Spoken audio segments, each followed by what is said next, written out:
Hi, my name is Isabela Carmela Tan, and my presentation is on the outbreak of Salmonella Heidelberg infections linked to Tyson brand mechanically separated chicken at a correctional facility. To start, we have Step 1, background information.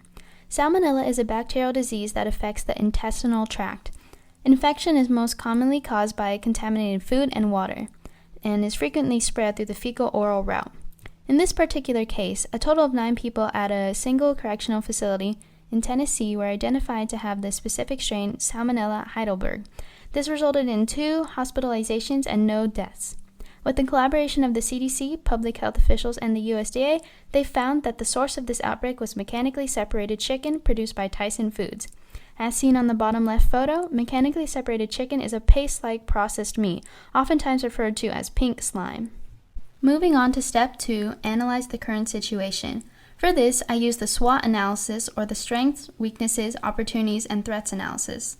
Tyson Foods recalled 33,840 pounds of mechanically separated chicken that they believed to be contaminated with Salmonella Heidelberg. Even after this recall, the CDC NARMS laboratory continued to test for antibiotic resistance. This is a strength because the company and public health agencies were making active efforts to prevent the spread of this strain of Salmonella.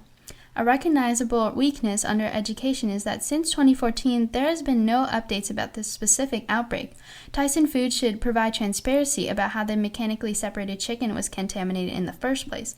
In addition, the public should be addressed yearly about the prevalence of this strain. The CDC, health officials, and the USDA are working together to identify any additional cases. This opportunity allows us to better understand sources of this outbreak and can help in preventing future cases. A threat to this situation is the healthcare factors in correctional facilities. Correctional facilities often do not have the funds to provide individuals with high-quality meat. As a result, food quality is often disregarded. This can lead to improper handling of meat products, which can increase the risk of salmonella infection. Step 3, prioritize issues. One of the core issues in this case is whether we can trust the food we are consuming or not. Tyson Foods has a large impact in the meat industry, providing meat for popular modern restaurants such as KFC and Taco Bell. As seen in the photo on the left taken from the Tyson website, Tyson Foods produces approximately 1 in 5 pounds of chicken, beef, and pork in the U.S. With that, we have to prioritize the cleanliness of the food that is produced. Another core issue that is present in this case is antibiotic resistance in human isolates. 2 of the 9 human isolates tested were multi-drug resistant. They were even resistant to the antibiotic ceftriaxone, which is typically used to treat serious salmonella infections. Resistance to certain antibiotics may increase the risk of hospitalization and cause even more severe effects. Step 4. Analyze alternatives for this case. The solution was to recall 33,840 pounds of mechanically separated chicken that may have been contaminated with the Salmonella Heidelberg. However, recalling is not enough in order to prevent future cases. Alternative approaches include assuring that the meat packaging indicates that meat should not be consumed raw or undercooked. In a study consisting of 1,090 meat consumers, many of the individuals failed to store meat at the correct temperature or did not defrost the meat correctly. They lacked proper food handling education. This is why meat packaging should indicate proper meat handling information. In addition, the period to which the meat is recalled should be faster, and there should be a better traceability program to mark where the food has been shipped to. In accordance to the health belief model, the 9 individuals at the Tennessee Correctional Facility who were infected by the Salmonella Heidelberg strain are the cues to action.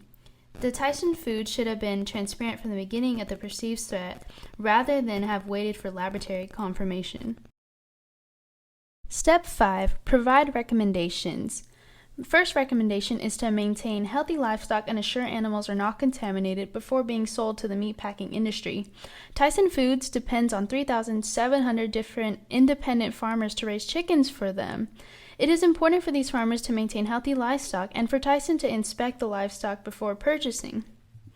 Another recommendation is to increase the number of inspections in the meat slaughtering and packaging facilities, whether it be federal or in between workers. And a third recommendation is to develop stricter safety protocols and food handling procedures in meat plants and factories. This includes requiring workers to wash their hands in between shifts and making sure the meat is properly sealed. Step 6. Establish an action plan. My plan includes recalling all meat upon identifying contamination within 1 week. After recalling the product, conduct an inspection at the Tyson Foods, Packaging, and associated farms, and also inspect the correctional facilities and how they handle meat and cook the meat. In 2014, address the outbreak to the public and educate about preventative measures, and by 2021, provide yearly updates about the outbreak and any known cases. Step 7. Finalize and add your opinion. I believe that companies such as Tyson Foods, who have a large impact in the meat industry, need to be transparent about their ingredients. Although they were able to recall the contaminated mechanically separated chicken, they did not address to the public how the chicken was contaminated in the first place. Overall, I believe that there's a lot of room for improvement in the meatpacking industry, including better working treatment and an increase in health inspections. The public needs to be alerted about these issues faster, and in this particular case, correctional facilities need to be educated on preventative measures against Salmonella Heidelberg.